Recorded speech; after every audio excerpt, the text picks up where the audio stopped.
안녕하세요. 다른 시각으로 성경 보기 빨간약 TV 니오입니다. 반갑습니다. 음, 지난번에 1편 했는데 오늘 이제 성경 이야기 2편을 준비했습니다. 썸네일 제목에서도 보셨듯이 다윗은 정말 골리앗을 죽였나, 이 이야기로 오늘 한번 이야기를 해보려고 합니다. 이 제목 보시고 많은 분들이 이렇게 생각하셨을 것 같아요. 이거 제목 낚시다. 제목으로 이거 뭐 어그로 끌려고 하는 짓 아니냐, 이렇게 생각하시는 분들도 계셨을 텐데, 뭐 그분들 생각이 맞습니다. 네, 맞고요. 그렇게 생각할 수도 있다고 생각합니다. 근데 제가 다른 시각으로 성경 보기라고 오늘 말씀드렸지 않습니까? 제 이 유튜브의 목적이 다른 시각으로 성경 보기인데, 우리가 정말 의심의 여지 없이 그동안 쭉 그것이 사실이라고 믿어왔던 어떤 사건이나 사실에 대해서 한 번쯤 그게 정말일까? 라고 의심을 품어볼 수도 있는 겁니다. 제가 지금부터 그 이야기를 할 텐데 들어보시고 한번 생각해 보세요. 저 사람이 하는 말이 일리가 있나? 말도 안 되는 소리나? 한번 들어보시고 한번 판단을 해보셨으면 좋겠습니다. 네. 성경을 통틀어서, 특히 뭐 구약도 그렇지만 성경을 통틀어서 성서가 가장 사랑한 남자, 특히 구약이라고 하죠. 구약에서 구약 성서가 가장 사랑한 남자 두 명이 있습니다. 두 명. 누굴까요? 네. 첫 번째는 모세고, 그죠? 네. 두 번째는 다윗입니다. 네. 구약 성서가 가장 사랑한 남자 둘이죠. 모세와 다윗. 네. 모세야 뭐 출애굽을 통해서 이스라엘을 인도한 위대한 지도자로서, 종교 지도자로서 당연히 모세 오경을 모세의 이름으로 돌릴 만큼 모세에 대한 권위는 절대적이죠. 네. 그 다음에 다윗은 이스라엘의 왕으로, 다윗의 이야기는 굉장히 매력적이기 때문에 뭐 어떤 양치기 소년이 성장해서 이스라엘의 통일 왕국의 가장 강력했던 최고의 왕이 되는 이런 이야기이기 때문에, 이런 인생 스토리이기 때문에 구약 성서에서는 모세와 다윗을 최고의 두 영웅으로 취급합니다. 특히 다윗 이야기에서 이렇게 다윗이 그렇게 대단한 최고의 스타로 구약 성서에서 묘사되어 있는데, 그 다윗의 일생 중에서도 가장 유명하고 가장 뭐랄까요, 극적이고 하이라이트 같은 이야기죠. 모든 사람들이 다 아는 이야기. 그게 바로 다윗과 골리앗의 싸움 이야기죠. 이 이야기는 너무 유명해서 뭐 교회를 안 다니거나 한 번도 성경 공부를 해보지 못한 분들도 다 알죠. 들어는 봐서 알죠. 다윗과 골리앗의 싸움이야. 뭐 무슨 굉장히 어려운 싸움을 하려고 그러면 스포츠나 이런 데서도 이거는 야 이건 뭐 다윗과 골리앗의 싸움이야, 이렇게 표현을 하죠. 어려운 상황에서 이기면 와, 다윗이 뭐 골리앗을 이긴 것처럼 뭐 이런 식으로 표현할 만큼, 이 싸움, 다윗과 골리앗의 이 이야기는 너무나도 유명합니다. 그죠? 그런데 이 유명한 이야기를 가지고 다 그렇게 알고 있는 이야기를 가지고 나는 왜 이 역사성의 의문을 제기하는 거냐? 역사성의 의문을 제기할 근거는 뭐냐? 할 수 있는 거냐? 이 얘기를 이렇게 물으실 텐데, 지금부터 한번 그 얘기를 한번 해보겠습니다. 자, 다윗과 골리앗의 이야기는 성경의 사무엘상 17장 전체에 나옵니다. 그죠? 사무엘상 17장 전체에 이 이야기 나오죠. 이 이야기, 사무엘상 17장의 이야기의 배경은 여러분들이 뭐 교회 다니시는 분들은 좀 아실 테고 하실 텐데 여기는 뭐 사울이 왕이 돼서 그죠? 왕이 됐는데 블레셋이 쳐들어왔죠. 골리앗이 블레셋 사람이죠. 골리앗이 쳐들어와서 전쟁하러 갔는데 그때 다윗의 형들 세 형이 사울 왕을 따라 전쟁에 나간 거죠. 그래서 다윗의 아버지가 이제 도시락을 주면서 형들한테 가봐라 해서 어린 목동 양치던 다윗이 어린 목동이었던 다윗이 그 전쟁터에 우연히 갔다가 그 아버지 신부로 갔다가 블레셋의 골리앗이 이스라엘을 모독하면서 나와 한번 붙자 맞짱 뜨자 이러고 소리를 고래고래 지르고 있는 걸 보고 아무도 무서워서 못 나가 싸우는데 다윗이 나가서 뭐 이렇게 던져서 돌 던져서 골리앗을 이기고 목을 자르고 했다는 이 이야기죠. 이 이야기가 17장 전체의 한 장에 전체에 나옵니다. 이 이야기 너무 유명해서 아무튼 고대로부터 많은 뭐 영웅 뭐 문학 작품이라던가 미술 작품이라던가 이런 이야기들이 엄청나게 많은 나오죠. 이 장면을 묘사하면서 그게 이제 대략의 사무엘상 17장에 나오는 다윗과 골리앗의 싸움의 이야기입니다. 이 17장의 그 묘사는 너무 디테일하고 정말 생생해서 정말 옆에서 보면서 이렇게 기록한 듯한 한 것처럼 이렇게 생생함을 줍니다. 우리들에게. 안 믿을 수가 없어요. 너무 디테일하게 잘 나와 있기 때문에. 그래서 이 이야기가 이제 우리가 알고 있는 다윗과 골리앗의 싸움 이야기죠. 근데 여기에서 이 사건 이후에 사울 왕이 너무 이제 놀라고 다윗의 그걸 보고 놀라서 데리고 와라. 쟤 누구냐 도대체?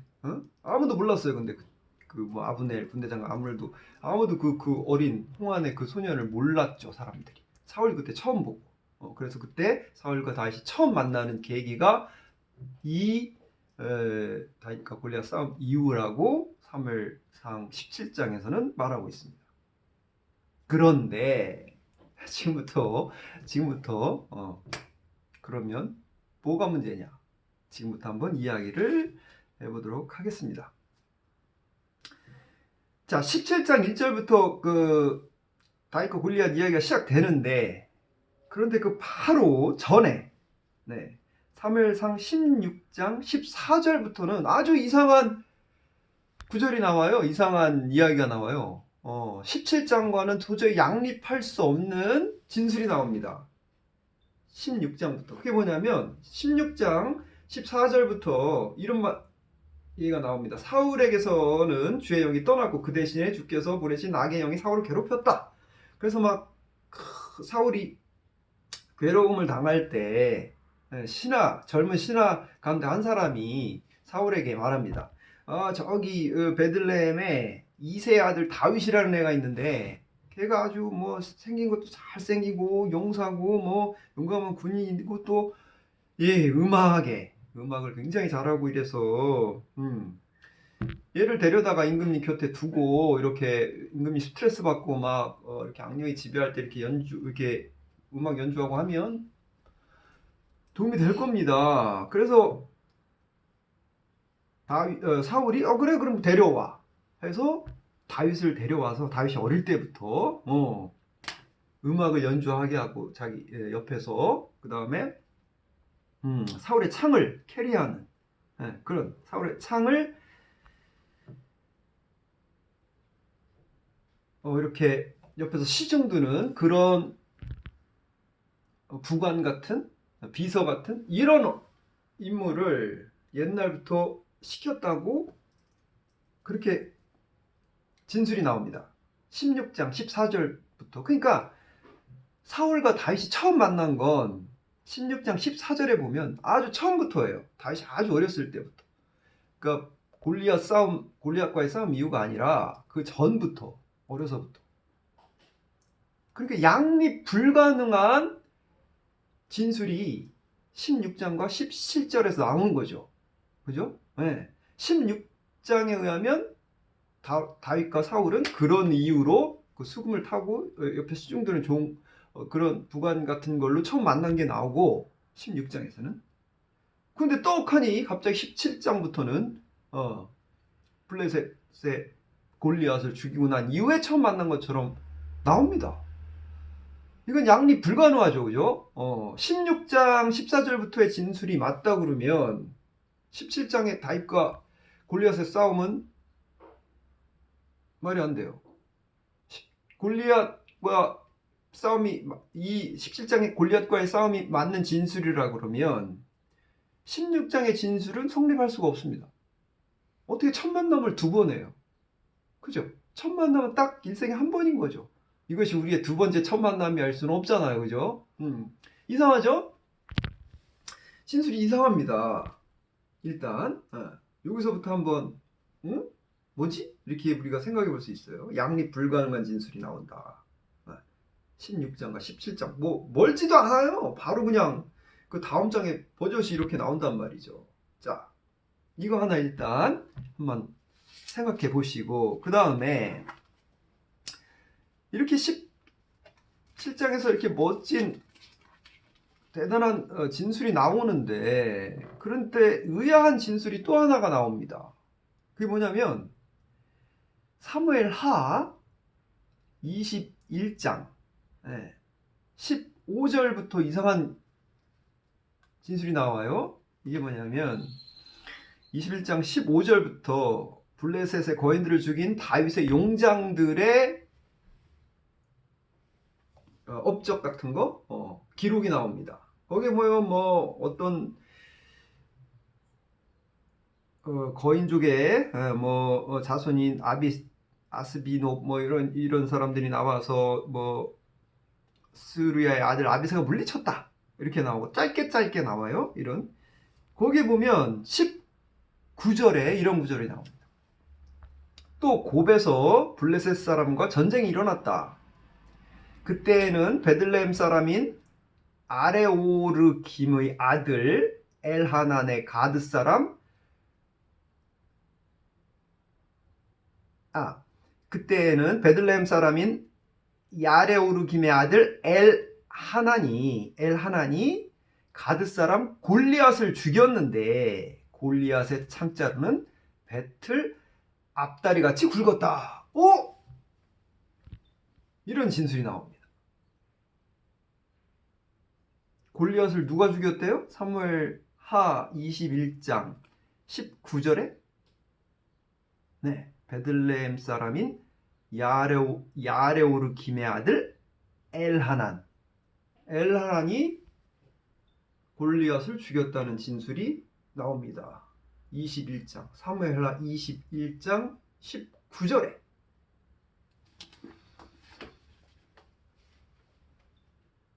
어떻게 된 걸까요?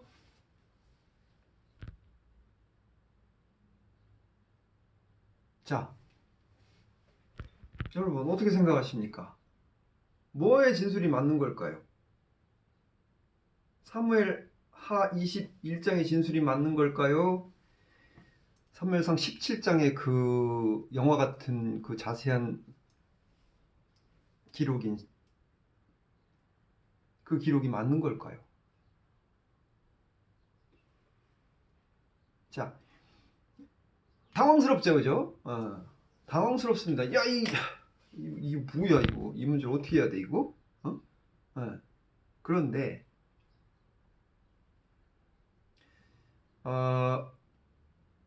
그래서 학자들이 이 문제를 해결하기 위해서 어떤, 이론을 얘기하냐면, 이걸 어떻게 설명을 해야 되잖아요, 그죠? 이런 설명을 합니다, 학자들은. 뭐냐면,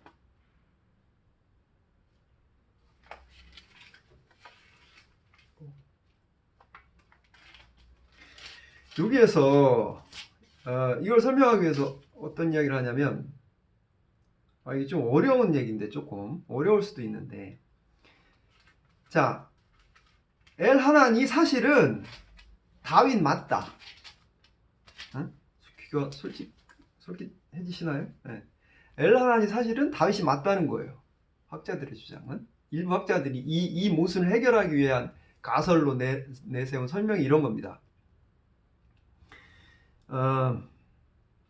다윗이 사실은, 다윗이란 이름이 사실은 다윗의 진짜 이름이 아니라는 겁니다. 네. 다윗이라는 말은 사실은 고유명사 어떤 사람의 본명이 아니라, 다윗은 사령관이라던가 군대 사령관이나 군대 대장을 옛날에 다윗이란 말로 불렀다는 겁니다. 네. 뭐 그런 고고학적인 뭐 그런 문서가 발견이 됐대요. 그래서 사령관을 의미하는 다윗인가는. 네. 그래서 다윗이 사실은 진짜 이름이 아니고, 다윗의 진짜 본명은 엘하난이다. 그러니까 이게 사실은 다른 사람이 아니라는 거죠. 그 다음에 여기에 보면 아버지의 이름이 다르죠, 그죠? 야레오르김. 우리 다윗의 아버지 이름 뭐죠? 이세라고 다 우리 알고 있죠. 근데 여기는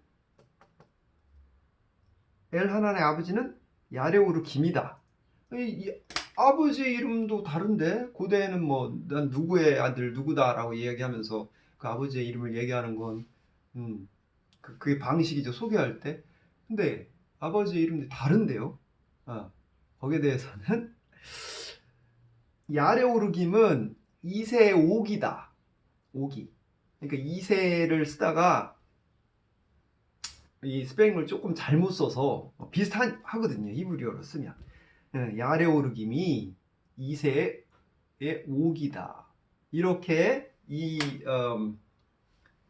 엇갈린 진술을 해결해 보려고 학자들이 노력을 했습니다. 그러나 저는 이 학자들의 이 이야기를 받아들일 수 없는 게, 제가 여기서부터 제 이야기인데, 첫 번째면 왜 여기서만 그러면 다윗의 본명을, 엘하난이란 본명을 쓰냐는 거예요. 뜬금없이. 다른 성경, 다른 모든 곳에서는 다 다윗이라고 씁니다.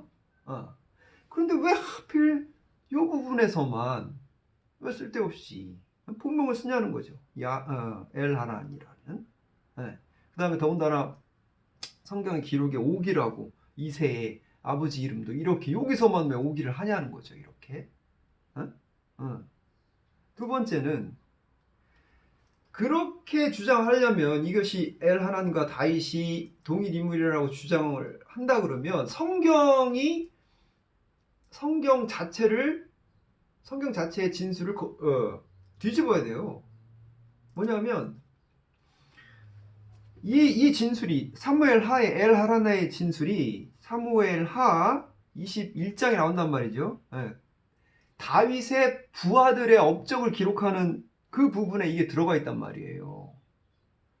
다윗이 골리앗과 싸운 거는 다윗이 아주 어릴 때에 일어난 사건처럼 돼 있는데, 요게 진술은 사울의 부하들의 싸움이 아니라 다윗의 부하들의 싸움의 진술이 여기 들어가 있고, 또 다윗이 왕이 된 이후에 거의 다윗의 후반부의 어떤 그런 이야기처럼 이렇게 묘사되어 있단 말이죠. 후반부까지는 아니지만 아무튼 다윗이 왕이 된 이후에 벌어진 일로.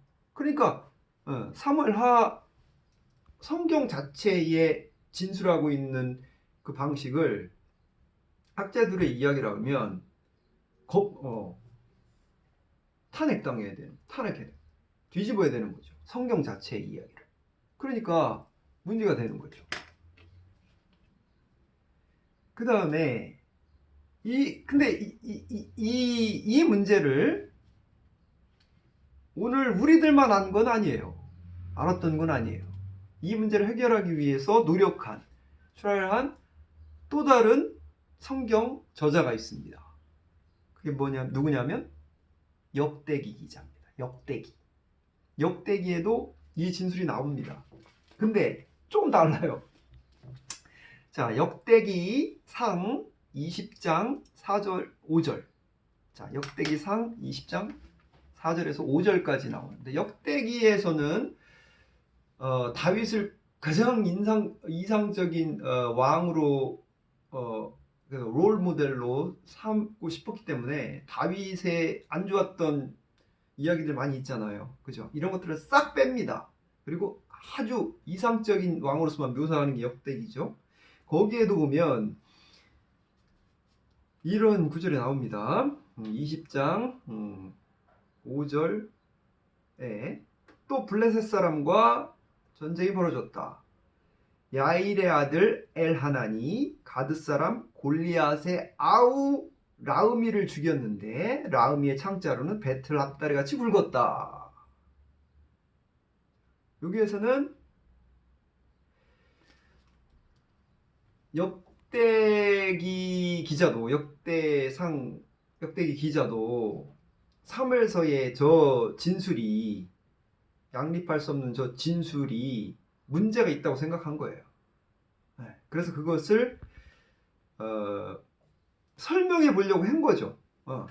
그러다 보니, 그런데 여기서는 엘하나니 골리앗을 죽인 건 아니고 골리앗의 아우를 죽였다고 나옵니다. 아우 라으미를 죽였다. 그 다음에 근데 또 아버지 이름은 달라요. 야일의 아들이라고 나옵니다. 진술이 좀 다르죠. 그러니까 역대기 기자도 오늘날 저 학자들의 저 노력, 엘하나니 다윗과 사실은 본명이고 이세는 옥이다라는 이 입장을 따르지 않는 거죠. 역대기 기자도 이상하다 이걸. 그렇지만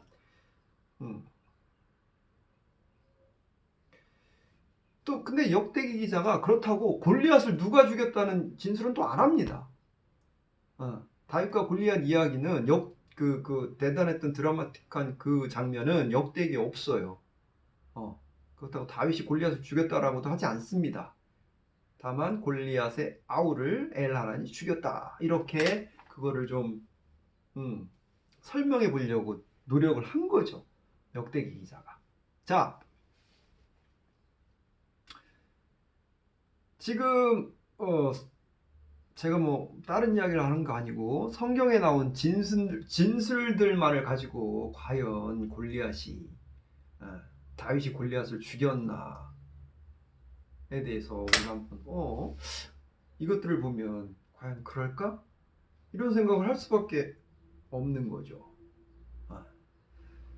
자, 그런데 지금부터 그러면 뭐가 진실일까? 이 얘기를 한번 해보려고 합니다. 제 나름대로의 생각으로. 사무엘상과 역대기, 사무엘상의 진행 이야기, 그 다음에 역대기도 그렇지만 전반적으로 이렇게 스토리가 쭉 가는 과정에서 사무엘상 17장의 기록, 그러니까 우리가 잘 아는 그 장면의 17장 다윗과 골리앗의 싸움 이야기는 뭔가 흐름 전체에서 약간 이상합니다. 이상해요.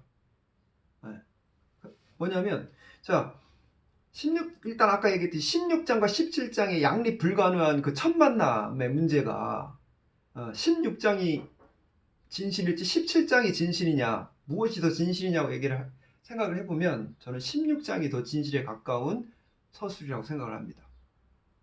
17장의 서술은, 자, 이것을 만약에 한 사람이 이 책을 썼다, 그냥 쭉 이렇게 한 사람이 썼다 그러면 이상한 거죠. 아니 16장에 그렇게 얘기했는데 17장에 또 이렇게 만난다. 그럼 저자가 뭐야, 정신이 있어 없어, 치매야? 16장에 처음 만났다고 하고 17장에 그렇게 똑같이 또 이때 다윗을 골리앗을 죽이고 처음 만났다고, 이런 설명을 한 사람의 기자가 썼다 그러면, 한 사람의 저자가 썼다면 이상한 거잖아요. 그죠? 뭐 치매야, 아니면 뭐야, 편집을 안 했어? 이럴 수는 없어요. 현대 우리의 기준으로 볼 때 이거는 틀림없이 오류입니다. 오류이죠. 그러니까 제 생각엔 이걸 한 사람의 저자가 사무엘사 썼다라고 보기보다는 사무엘상이 있는데 쭉 내려가는데 그 중에 17장의 이 다윗과 골리앗의 싸움 이야기는 나중에 어떤 사람들에 의해서 추가된 것이 아닌가라고 보는 게 합리적이지 않나 생각하는 거죠. 추가됐다. 17장의 기록을 빼버리면 자연스럽습니다. 흐름이. 네, 자연스러워요. 뭐 하나 이렇게 턱 걸리는 게 없어요. 그런데 17장의 기록이 들어가면 이렇게 얘기가 복잡해지고 설명이 힘들어지는 거죠. 그럼 우리는 하나를 포기를 해야겠죠. 제가 볼 때는 17장의 기록이 후대에 첨가된 것이다. 왜 첨가했겠어요? 뭐 당연하죠. 다윗을 높이기 위해서. 그죠? 다윗에게 좀 더 그런 좋은 이미지 이런 것들을 주기 위해서 그랬겠죠. 그죠? 네. 특히나 다윗이 그 유명한 이야기 있죠.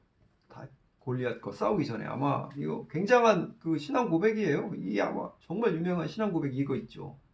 너는 칼을 차고 창을 메고 투창을 들고 나에게로 나왔으나 나는 내가 모욕하는 이스라엘 군대 하나님 곧 만군의 주의 이름을 의지하고 너에게로 나왔다. 주께서 너를 나의 손에 넘겨주실 터이니 내가 오늘 너를 쳐서 내 머리를 베고 블레셋 사람의 죽음을 모조리 공중의 새와 땅의 들짐승에게 밥으로 주어서 온 세상이 이스라엘 하나님을 알게 하겠다. 뭐 이런 엄청난 신앙 고백이 나오죠. 블레셋 앞에서 이런 얘기를 하고 싶었던 거죠. 이런 모습, 이런 신학적인 관점. 전쟁은 하나님한테 달려 있고 약하더라도 하나님의 믿음의 의지에서 나아가면 그 한적도 이길 수 있다라는 이런 신학적인 의도, 목적 이런 것을 가지고 17장을 첨가한 것이다. 이렇게 생각하는 게 합리적이라고 생각됩니다. 저는. 자, 그러면 이 문제를 놓고 많은 생각을 해볼 수 있겠죠. 도대체 성경이 어떻게 쓰인 거냐 이런 거, 그죠? 목적을 가지고 어떤 목적에 부합하기 위해서 성경은 이런 이야기도 과감하게 집어넣었던 거냐, 역사적 사실이 아닐 어떤 사건도 어떤 목적에 의해서 이렇게 늘 수 있었던 거냐, 이런 얘기 한번 생각해 볼 수 있겠죠. 성경이란 과연 어떻게 쓰여진 거냐, 성경을 쓴 사람들의 생각은 뭐였냐. 그래서 뽀저시 16장과 17절에 17장의 그 양립 불가능한 그런 사건을 그냥 한 번에 또 쓴다라는 건 이들에겐 또 관심이 역사적인 사실을 기록하는 그것에 관심이 있었던 것은 아닌 것 같다는 생각을 할 수 있는 거죠. 그죠? 네. 이런 거라던가 여러 생각을 해볼 수 있는 성경에 대해서 그런 소재인 것 같습니다. 그러니까 또 한편으로 또 어떤 기록이 생생하다고 그래서 그것이 역사적 사실이 아닐 수도 있다는 거예요. 생생함이 곧 역사적 사실을 의미하지는 않을 수 있다는 거죠. 그죠? 네. 이런 측면 한번 있을까? 가령 이 얘기를 가지고 딱 부합하는 얘기일 일지는 모르겠는데 이 얘기를 한번 하고 싶네요. 조국 장관의 따님 조민 씨에 대해서 얼마 전에 조선일보가 세브란스 병원에 예? 뭐 가서 내가 여기에 뭐 앞으로 피부과에서 일을 하겠다라는 기사를 아주 생생한 그 옆에서 본 것처럼 이렇게 뭐 어떤 관계자 말까지 인용하면서 기사를 썼죠. 아, 뭐였습니까? 다 거짓말이었죠. 다 거짓말이었어요. 근데 그게 밝혀졌으니까 거짓말이지. 요즘이라서 그게 뭐 80년대나 90년대 SNS 발전하지 않고 인터넷이 발전하지 않았을 때 그게 종이신문으로 떡 출간됐어 봐. 그냥 그게 사실이 되는 거예요. 역사적 사실이 되는 거죠, 그죠? 네. 또 오늘 그 글이 신문에 실렸단 말이죠. 팩트를 쓴다라고 우리가 알고 있는 그 신문에 그 조민 양의 기사가 딱 실렸을 때 그걸 보고 사람들은 당연히 그걸 사실이라고 생각하는 거죠. 그러면 조민과 조국 전 장관이 뭐가 됩니까? 완전히 파렴치범들이고 그게 되는 거죠. 그냥 역사 속에 이런 일들이 성경에도 마찬가지 없었을까요? 많았을 거예요. 그죠? 우리가 한번 다른 시각으로 이걸 보면 이런 문제들을 생각해 볼 수 있겠죠. 네. 그래서 다른 시각으로 우리 성경을 한번 봐보자. 이게 지금 제가 하는 유튜브 이 TV 채널의 모토입니다. 그 조선일보 기자는 사무엘상 17장에 들어가 있는 그 목적은 다윗을 띄우기 위한 목적으로 이었고 반대로 조민 씨에 관련된 조선일보의 목적은 그죠? 조민을 죽이기 위한 목적이었죠. 목적에 따라서 이렇게 사실이 아닐 수도 있고 거짓이 진실인 것처럼 될 수도 있는 거죠. 그러니까 우리가 성경을 볼 때도 이런 시각으로 좀 한번 볼 수 있지 않느냐 이거예요. 네. 그래서 과연 오늘 이 주제 한번 이런 가지고 이렇게 한번 생각을 해보겠습니다. 자, 오늘 말 나온 김에 이런 좀 다른 시각을 가지고 다음번에 한번 다음번 주제는 다윗을 한번 다뤄보려고 합니다. 다윗이라는 인물을. 다윗과 사울을 한번 다 알아볼 거예요. 다윗 한번 다루고 그 다음에 사울을 한번 다루고. 네. 제가 개인적으로 성경 전체를 통틀어서 제일 싫어하는 사람이 다윗이에요. 제일 싫어하는 캐릭터가 다윗. 반대로 제가 제일 좋아하는 캐릭터, 제가 제일 정말 멋있다고 생각하고 정말 좋아하는 캐릭터는 또 사울입니다.